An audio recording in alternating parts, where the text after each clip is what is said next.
안녕하세요, 여러분. Welcome back to another Korean Study Junkie, or welcome if it's the first one you're coming into. Today, I want to talk about a concept that is very commonly confused, especially amongst the beginners.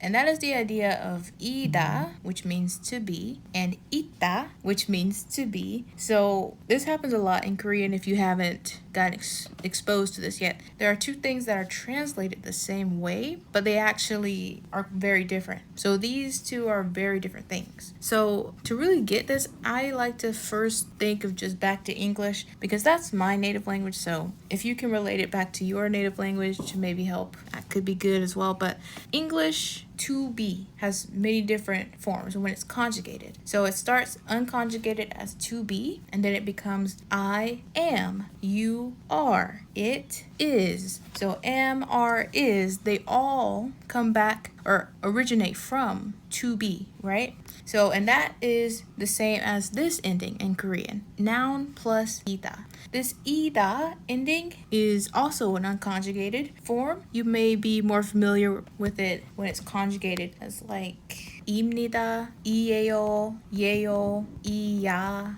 야. All of those come from ida. So just like English all comes from to be, when it's conjugated it becomes I am, you are, it is. In Korean starts as ida and then becomes 입니다, 이에요, 이야, all of those. But it all means the same. Is, am, are, right? So let's start looking at some examples. 핸드폰, 핸드폰이다. To be a cell phone. 핸드폰입니다. It is a cell phone, right? Say that something is something. 커피, 커피다. To be coffee. 커피이에요. Or 커피예요. 커피입니다. It is coffee. 책, 책이다. 책이다. To be a book. 책입니다. 책이에요. It is a book. So we're saying something is something else. That is one of the scenarios in which you can use ida. Now, whenever you're going to use 있다, 있어요 type of ending, there are two ways we can use it. Here we can either use it with a location to say that I am at a place or something exists in a certain location, or just to say that you have something. You have something in your possession. So ita, unlike the ida form we just looked at, this is a verb ending. Well, it's actually debatable. Some people might say it's more of a descriptive verb, or I've even seen someone say it's an adjective.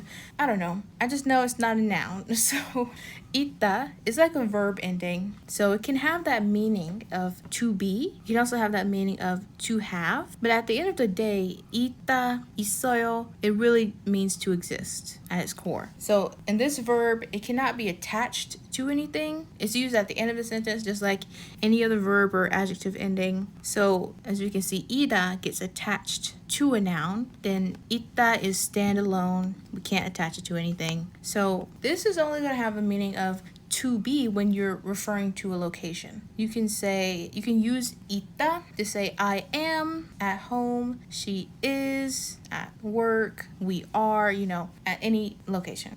Here are some examples. These sentences are going to leave the subject out just to be simple. We don't really need all of that in this sentence. So 집에 있다, 집에 있습니다, 집에 있어요. To be at home, I am at home. So this doesn't have a subject, so we could really say anything there. We could say she is at home, they are at home. We could put anything there because it has no subject. We can infer. 화장실에 있다, to be in the bathroom, like to literally be located in the bathroom. 화장실에 있다, 화장실에 있습니다, 화장실에 있어요. It is in the bathroom. I am in the bathroom. She is in the bathroom. They are in the bathroom. See? And 학교에 있다, 학교에 있습니다, 학교에 있어요. To be at school. To physically be at school. We are at school. I am at school. They are at school. He is at school. I think you get the point. So if we want to switch the meaning and have it mean to have something, then instead of putting the location marker at, we're going to put the topic particles I and ga. And we're going to attach that to the noun part, to put a space, and then we'll do ita at the very end of the sentence. And this is also translated as is in English most of the time, which is one of the reasons why I get confused so much. So 핸드폰이 있다. 핸드폰이 있습니다. 핸드폰이 있어요. To have a cell phone. To literally have, let's say you literally have it in your hand, you own a cell phone. I have a cell phone. They have a cell phone. She has a cell phone. We have a cell phone. It could be anything. 화장실이 있다. To have a bathroom. When it's something like this, it's more like there is, right? There is a bathroom. Remember, 있다 literally means to exist. Often gets translated as to have, but at the end of the day, it just means something exists. 화장실이 있다. There is a bathroom. 화장실이 있습니다. 화장실이 있어요. 커피가 있다. To have coffee, or just for coffee to exist. So someone might ask, 커피 있어요? 커피 있습니까? Do you have coffee? Is there coffee? And then you can answer, 있어요. There is. Or we do have it. 커피가 있다. 커피가 있습니다. 커피가 있어요.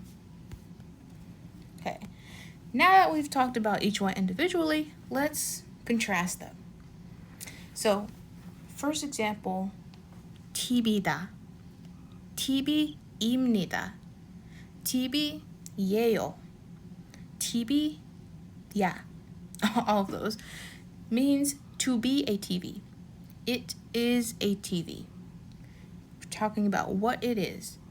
Now, if I say TV가 있어요, TV가 있습니다, then it means either I have a TV in my house, in my room, or there is a TV. In general, there is a TV here, right? Difference. So first, or next example, 친구. 친구다. 친구입니다. 친구예요. To be a friend. He is my friend. She is my friend. They are my friend. We are friends. Could be any of those. So just saying someone is something. Someone is my friend. Now, 친구가 있다.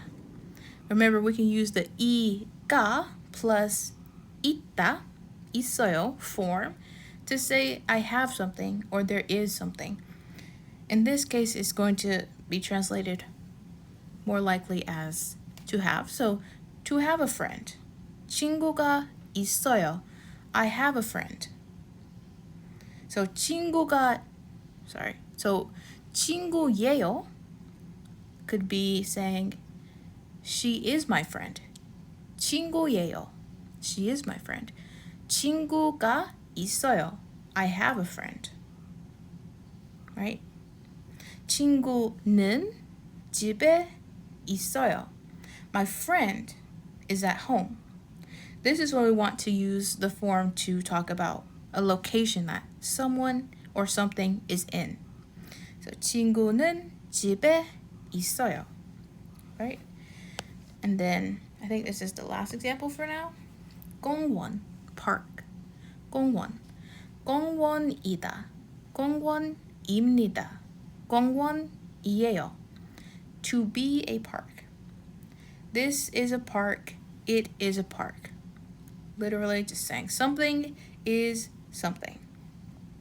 공원이 있다. 공원이 있다. To have a park. So maybe we're asking if there's a park in a certain city. 공원이 있어요? 공원이 있어요? And then you can answer 있어요. There is. It exists. 공원은 도시에 있다. 공원은 도시에 있습니다. 공원은 도시에 있어요. The park is in the city. There is a park in the city. So, the location of something. Long story short, 이다 is used to say what a noun is, and 있다 is used to say either where something is or that something exists in the first place. I hope that helped. And I hope I didn't make your confusion worse. But yeah. And maybe this could have been a little easier to understand if I conjugated both of these, but I thought it would be better because it's even a better contrast that they both almost sound the same. Ida, itta. Ida, itta. Ida, itta. They sound the same, translated almost the same, to be, is. So, okay, that's the end of this lesson, but I will link below a blog lesson that I've made of this exact lesson. I've also made a real version of it, a short form version of it, so I might also link that. But yeah, if you enjoyed this video, if you learned something new, please leave a comment so that it will encourage YouTube to show this lesson to other people who might need it, and also help me feel more encouraged to make more videos. Also, leave a like on the way out and subscribe for more videos. 다음에 봐요.